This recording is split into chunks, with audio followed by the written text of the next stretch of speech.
ሰላም ለእናንተ ይሁን ውድ ቤተሰቦቻችን፣ እንዴት ናችሁ? ደህና ናችሁ? እኛ በጣም ደህና ነን፣ እግዚአብሔር ይመስገን። በያላችሁበት ሰላማችሁ ይብዛልን።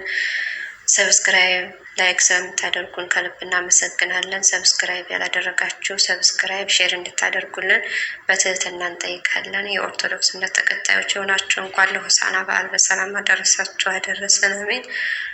እንደ እግዚአብሔር ፍቃድ አንድ ግጥም አቀርብላችኋለሁ። የግጥሜ ርዕስ ሆሳዕና። በስመ አብ ወወልድ ወመንፈስ ቅዱስ አሐዱ አምላክ አሜን። ሆሳዕና። ወደ ኢየሩሳሌም ቤተ ፊጋ ሲደርስ የታሰረች አህያ ፈተው እንዲያመጡ ላካቸው ክርስቶስ።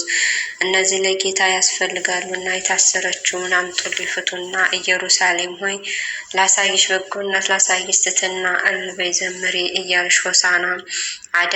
አዳኝና ትሑት ጻድቅ ንጉሥሽ በውርንጫ ጀርባ መጥቷል አዳኝሽ። ዘንባባን ጥፉለት ሕፃናትን ሙጡ፣ አሁን አድን በሉት ምስጋናችሁን ስጡ። ሆሳዕና። ደግሞም በዚያችው ቀን ከመቅደሱ ገባና የሻጮቹን ዙፋን ገለበጠውና የወንበዴዎች ዋሻ ያረጉትን ቤቱን እርግቧን ሻጩን ሰዶ አጸዳ። መቅደሱን የገንዘቡን ልዋጭ ወንበሩን ገልብጦ በመቅደሱ ዙፋን ጌታ ተቀመጠ።